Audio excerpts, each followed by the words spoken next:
Ao Estatuto da Criança e do Adolescente, então, a criança e o adolescente eles têm direito à educação, né? Visando o pleno desenvolvimento da sua pessoa, preparo para o exercício da cidadania e a qualificação para o trabalho. Essas três situações, tanto o seu desenvolvimento quanto o exercício da cidadania e a qualificação, elas estão interligadas. Então, uma não pode ser separada da outra. Então, provavelmente, numa questão vai vir duas dessa e uma que não é. Ou então vai vir para você falar se é verdade ou se não é. Então, o ECA estabelece o direito à educação assegurado, né? E eu não coloquei aí, mas é o artigo 53 do ECA, né? Do artigo 53 e diante. É essa igualdade nas condições de acesso e permanência, direito de ser respeitado por seus educadores, direito de contestar critérios avaliativos, podendo recorrer às instâncias superiores, acesso à escola pública e gratuita próxima de sua residência, que inclusive é um direito subjetivo, podendo ser solicitado por associações, né, por sociedade em geral. Direito de organização e participação em entidades estudantis. Lembrando que esse direito aí de igualdades para acesso e permanência na escola, ele pode ser feito através de, eu não coloquei, mas eu estou pontuando, ele pode ser feito através de programas suplementares de transporte. Inclusive o ECA ele vai dizer que é dever do Estado, né, assegurar esse acesso a condições aí através do acesso a transportes, a material escolar, que tem crianças que não têm condições de fato. Então é direito dos pais também e responsáveis ter ciência no processo pedagógico, bem como participar da definição de propostas educacionais.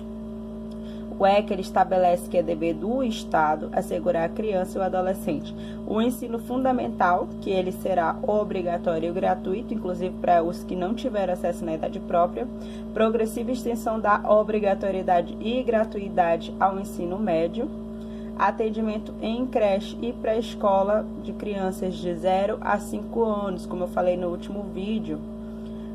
Essa lei ela é muito recente, ela tem só 3 anos. Vai fazer 3 anos essa lei. A 13.306, que vai falar aí sobre esse atendimento que antigamente, anterior a essa lei, era de 0 a 6 e hoje é de 0 a 5 anos, para atendimento em creche e pré-escola. No próximo slide aqui nós temos o atendimento educacional, ele será especializado aos portadores de deficiência preferencialmente. Gente, preferencialmente e não exclusivamente e nem obrigatoriamente. Por quê? Porque ele não está, percebam que eles não estão obrigando o Estado, né, a disponibilizar esse atendimento especializado, né? Eles estão dizendo que é preferência, né, ser na rede regular de ensino, mas também que pode ser numa rede privada, né? E o artigo 5º ele vai dizer que o acesso aos níveis mais elevados do ensino, da pesquisa e da criação artística segundo a capacidade de cada um, né? O 6º vai falar que a oferta de ensino noturno regular, adequada às condições do adolescente trabalhador. O 7º, atendimento do ensino fundamental através de programas suplementares de material. Vejam, didático escolar, transporte, alimentação e assistência à saúde, né? O acesso ao ensino obrigatório e gratuito é direito público subjetivo, como eu falei para vocês, né? A sociedade ela pode pressionar o Estado. O não oferecimento do ensino obrigatório pelo poder público ou sua oferta irregular importa na responsabilidade da autoridade competente. Então, compete ao poder público recensear os educandos do ensino fundamental, fazer-lhes a chamada e zelar. Porque esse recenseamento é somente através da chamada, não tem outra forma de fazer esse recenseamento a não ser fazer a chamada, né? E ver quantos estão participando, quantos estão ausentes. E, claro, né?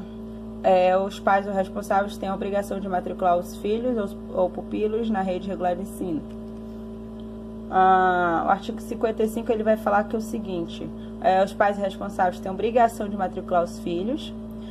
Os dirigentes de estabelecimento de ensino fundamental comunicarão ao conselho tutelar os casos de maus tratos, reiteração de faltas, elevados níveis de repetência, né? Então o menino começou a repetir, a quem que eu devo comunicar, né?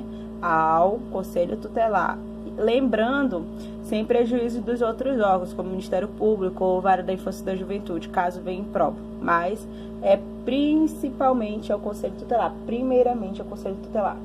Então, o poder público estimulará pesquisas, experiências e novas propostas relativas ao calendário, série, currículo, metodologia didática e avaliação com vistas à inserção de crianças e adolescentes excluídos do ensino fundamental obrigatório. No processo educacional, respeitar-se-ão os valores culturais, históricos e artísticos do contexto social da criança e do adolescente, garantindo a estes a liberdade da criação, o acesso às fontes de cultura. Gente, quando o artigo 58 ele coloca que deve-se respeitar os valores culturais, históricos e artísticos do contexto social da criança, isso significa o seguinte, que se eu tenho, porque que a gente bate na tecla desse negócio de orar, né, de orar, de rezar dentro de uma escola, dentro de uma sala. Porque se eu tenho uma criança candomblessista, né, eles têm as formas de expressar essa religiosidade. Então, eu vou obrigar uma criança candomblessista a pegar uma Bíblia e eu vou obrigar ela a estudar a Bíblia dentro de sala de aula. Foi por isso que o ensino religioso ele foi suspenso. Porque a maioria das escolas elas estavam obrigando as crianças a serem evangélicas. E não é assim que a banda toca. Então a gente tem que respeitar esse processo cultural aí, esse contexto social que está inserido na vida da criança. Garantida a liberdade aí da criação artística e cultural. Os princípios com apoio dos Estados e União estimularão e facilitarão recursos de espaços e programações culturais, esportivas e de lazer voltados para a juventude, infância e adolescência. É proibido qualquer trabalho a menores de 14 anos, salvo na condição de menor aprendiz. Isso também é uma questão recorrente em prova. Eles vão aí alterar essas idades aí, a partir dos 16, a partir dos 18, a partir dos 12, a partir dos 13. Então, aí você já sabe que a partir dos 14 anos, na condição de menor aprendiz.